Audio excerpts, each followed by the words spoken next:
Pune case, जहां एक जुर्म ने पूरे शहर को हिला दिया। कोलकाता केस, जहां कानून और राजनीति आमने सामने थे।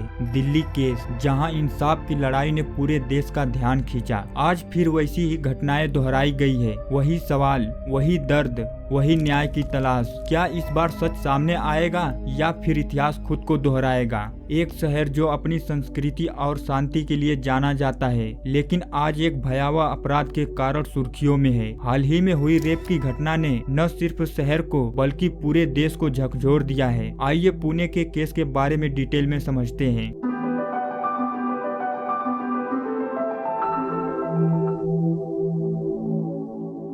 पुणे का स्वारगेट बस डिपो महाराष्ट्र राज्य सड़क परिवहन निगम MSRTC का एक प्रमुख केंद्र है, जहां से प्रतिदिन हजारों यात्री विभिन्न गंतव्यों के लिए रवाना होते हैं। यहां की सुरक्षा व्यवस्था पर हमेशा से विशेष ध्यान दिया जाता रहा है, लेकिन हाल ही में हुई एक घटना ने इन व्यवस्थाओं पर गंभीर सवाल खड़े कर दिए हैं। 25 फरवरी 2025 की सुबह लगभग 5:30 बजे 26 वर्षीय महिला फलटण सतारा जाने के लिए स्वारगेट बस डिपो पर बस का इंतजार कर रही थी। इसी दौरान दत्तात्रेय रामदास गाडे नाम का एक व्यक्ति ने उसे दीदी कहकर संबोधित किया और बताया कि सतारा की बस दूसरे प्लेटफॉर्म पर खड़ी है। उसने महिला को एक खाली शिवशाही ऐसी बस में बैठने का सुझाव दिया जो अंधेरे में खड़ी थी। पहले तो महिला हिचकिचाई, लेकिन व्यक्ति के आश्वासन पर बस में चढ़ गई। जैसे ही वह अंदर गई, आरोपी ने उसके साथ दुष्कर्म किया और फिर फरार हो गया। अब सबसे बड़ा सवाल ये उठता है, क्या अपराधी पकड़ा जाएगा या नहीं? घटना के तुरंत बाद महिला ने साहस जुटाकर पुलिस में शिकायत दर्ज कराई। पुलिस ने CCTV फुटेज के मदद से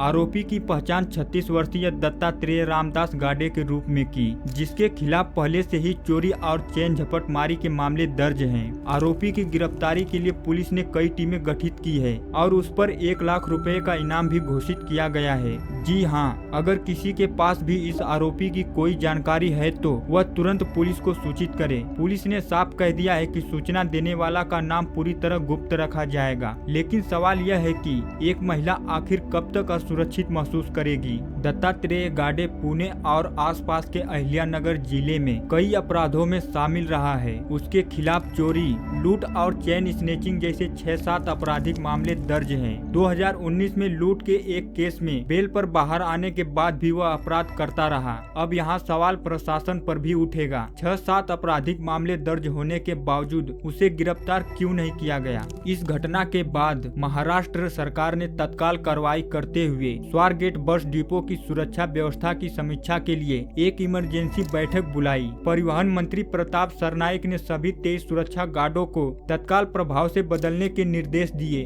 और MSRTC के प्रबंध निर्देशक विवेक भीमनवार को घटना की विभागीय जांच कर 7 दिनों में विस्तृत रिपोर्ट प्रस्तुत करने का आदेश दिया। इस घटना ने राजनीतिक और सामाजिक हलकों में भी हलचल मचा दी है। महाराष्ट्र के डिप्टी CM अजित पवार ने इस घटना को अत्यंत दुर्भाग्यपूर्ण, दर्दनाक और क्रोधजनक बताया है। उन्होंने कहा है कि इस अपराध के लिए मृत्यु दंड के अलावा कोई अन्य सजा नहीं हो सकती। इस घटना ने सार्वजनिक स्थानों पर महिलाओं की सुरक्षा को लेकर गंभीर सवाल खड़े कर दिए हैं। स्वारगेट बस डिपो जैसे व्यस्त स्थान पर हुई इस घटना ने सुरक्षा व्यवस्था की खामियों को उजागर किया है। सरकार और संबंधित विभागों को अब यह सुनिश्चित करना होगा कि ऐसी घटनाओं की रिकरेंस न हो और महिलाओं की सुरक्षा सर्वोच्च प्राथमिकता बने। पुणे के स्वारगेट बस डिपो में हुई यह घटना न केवल एक महिला के साथ अन्याय है, बल्कि समाज की सुरक्षा व्यवस्था पर भी एक गंभीर प्रश्न चिन्ह है। इस घटना के बाद उठाए गए कदमों से यह स्पष्ट होता है कि सरकार और प्रशासन इस मुद्दे को गंभीरता से ले रहे हैं। आवश्यक है कि भविष्य में ऐसी घटनाओं को रोकने के लिए ठोस और प्रभावी उपाय किए जाएं, ताकि महिलाएं सार्वजनिक स्थानों पर बिना किसी भय के स्वतंत्र रूप से आ जा सके।